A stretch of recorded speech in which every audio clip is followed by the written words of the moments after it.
agora 2 horas e 17 minutos. O assunto de hoje do Educadora Acontece é para falar sobre mitos e verdades da instalação de energia solar. A energia solar se popularizou muito nos últimos tempos, crescimento de mais de 120%. Eu vou bater um papo com o Christian Sandri, que é CEO da Projeto Solar. Ele vai esclarecer, então, as principais dúvidas em relação a isso. Christian, boa tarde, tudo bem? Bem-vindo ao Educadora Acontece. Oi, Giovana, boa tarde. Prazer estar aqui com vocês. Para a gente começar esse bate-papo, eu queria que você falasse justamente sobre o ponto principal que faz as pessoas irem atrás, né, da energia fotovoltaica. É um investimento a longo prazo? Porque a gente sabe que para fazer para nossa residência não é tão barato, mas os benefícios são inúmeros, né? Então, Giovana, ótima pergunta. Aqui na Projeto Solar, a gente já tem mais de 500 sistemas instalados. E a maior parte deles, né, são sistemas residenciais, né? E o que acontece? Sobre o investimento ser a longo prazo, em média, o sistema fotovoltaico ele se paga de 3 a 5 anos. Só que a gente sempre fala em longo prazo porque a vida útil do equipamento é de 25 a 30 anos. Então a gente fala, você vai ter energia para 25, 30 anos no futuro, né? Mas o sistema se paga em média de 3 a 5 anos. E quem instala a energia solar acaba prejudicando quem não tem condições de instalar o sistema, porque essa deve ser uma dúvida frequente também. Como funciona essa questão? Isso afeta quem não tem ou não faz diferença? Ótima pergunta, Giovana. O que acontece? Há algum tempo atrás rolou um boato na internet que quem instalava sistemas fotovoltaicos, né, a pessoa que instalava para o seu consumo, ele reduzia a fatura de energia e acabava não pagando algumas taxas da uso da rede que ficava para as pessoas que não instalaram o sistema. Só que isso foi uma fake news que rolou na internet, né? E o que acontece? Vamos dar um exemplo. A gente teve há pouco tempo atrás, na setor de energias, a bandeira de escassez hídrica, né? Como muitas vezes tem a bandeira vermelha também, né? Onde o custo de produzir energia é maior. Então, nem sempre as hidrelétricas dão conta de produzir toda a energia que a gente precisa, né? E o governo ele tem que acionar as chamadas termoelétricas, que são usinas que a energia é mais cara. Então, quando a gente está em bandeira vermelha, por exemplo, uma parte da energia está sendo gerada pela hidrelétrica e a parte pelas termoelétricas, desculpa. E a energia fica mais cara para todo mundo. Só que as pessoas, empresas que instalaram um sistema de energia solar, elas estão produzindo sua própria energia, então ela está precisando de menos energia da rede.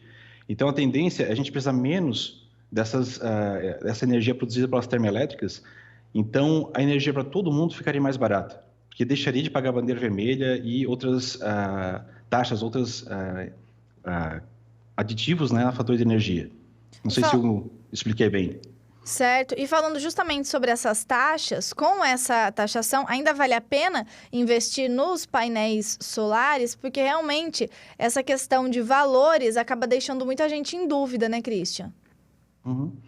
O que acontece, Giovana? Dia 6 de janeiro deste ano, foi assinada a Lei 14.300. O pessoal ouviu falar bastante antes, ela era a PL 5829, que fala de taxação de energia solar, né? Até o Bolsonaro apareceu defendendo bastante esse tema, né? E o que ocorre é o seguinte, foi aprovada essa lei, a partir do ano que vem, inicia uma cobrança de uma taxa em cima da energia, né? Somente para quem tem um sistema de geração distribuída, né? Geração fotovoltaica. E quando a gente joga energia na rede e depois usufrui dela à noite, por exemplo, a gente paga um pouquinho de uso da rede. Só que essa cobrança ela vai sendo gradual, né? Até 2029.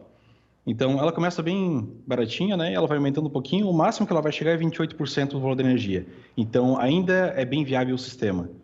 Principalmente porque a gente vai vendo, nos últimos anos, um aumento grave na valor da energia, e esse aumento vai continuar.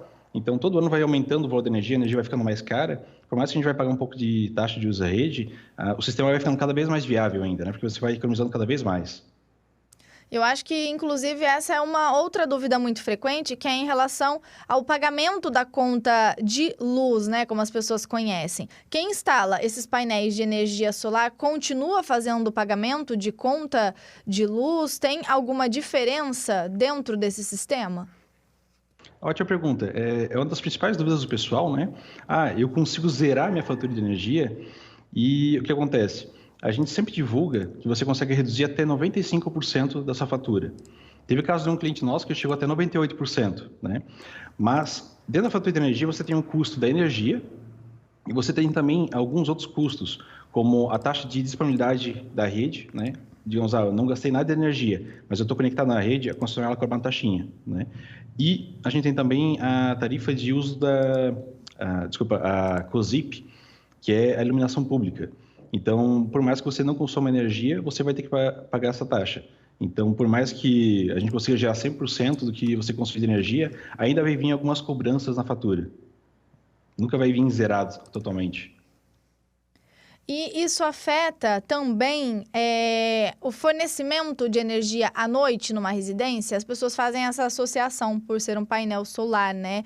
Alguma coisa é afetada nesse sentido? Que seja a qualidade do fornecimento? Tem algum dispositivo diferente em relação a isso? A esse fornecimento de energia no período da noite nas residências que têm painéis solares?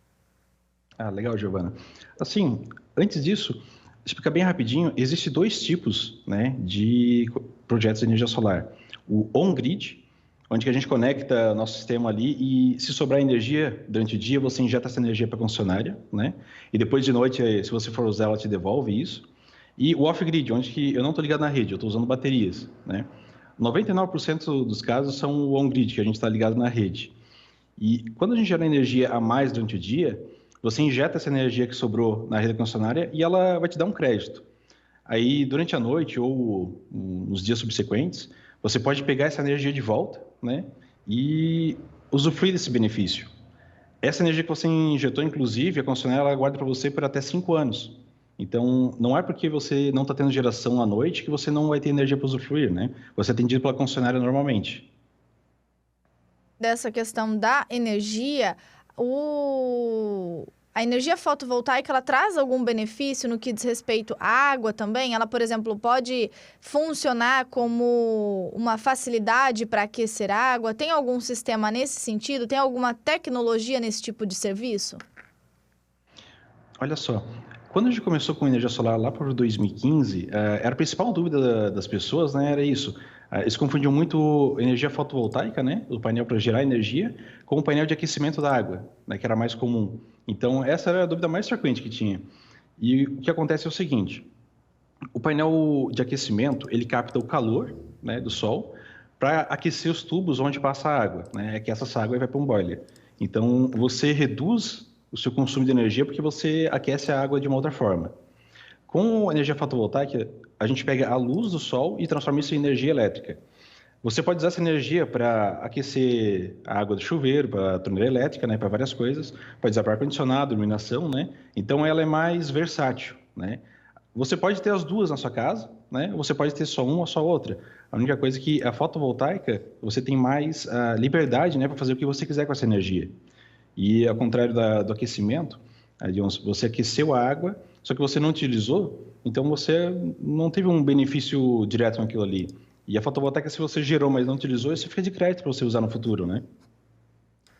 Christian, nesse sentido, né, desse bate-papo que tivemos, existe alguma informação que você acha importante destacarmos? Eu queria que você complementasse também dizendo se esse tipo de energia fotovoltaica pode ser disponibilizado para qualquer tipo de residência, se existe algum cuidado específico que precisa ser feito antes.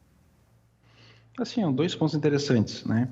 Residências, a gente faz muito orçamento aqui, a gente tem vários sistemas instalados aqui, acho que passou de 300 residências, tá? E o que acontece? A maioria do pessoal, eles vão pedir um orçamento, Cristian, quanto que eu gastaria aqui de energia quanto que seria o sistema, uma casa de 2 pessoas, de 3 pessoas? E isso varia muito.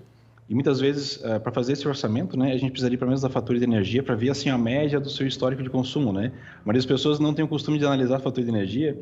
A gente vê muitas vezes que até tem algumas cobranças que vem na fatura assim, que está vindo multas, outras coisas, que o pessoal vai pagando e não percebe, né? Então, quem tivesse interesse no sistema, olhar qual que é a sua média de consumo, né? A gente faz a instalação dos painéis em cima do telhado, vê se não tem nenhum sombreamento ali. E o segundo ponto que eu achei interessante passar para vocês, a gente falou sobre a taxação da energia solar, né? Mas um ponto interessante dessa lei que foi aprovada, a partir do ano que vem começa essa cobrança da taxa. Só que todo mundo que fizer a instalação esse ano vai ter uma isenção, né, de pagar essas taxas até 2045. Né? Então, são 23 anos ali praticamente que você tem isenção.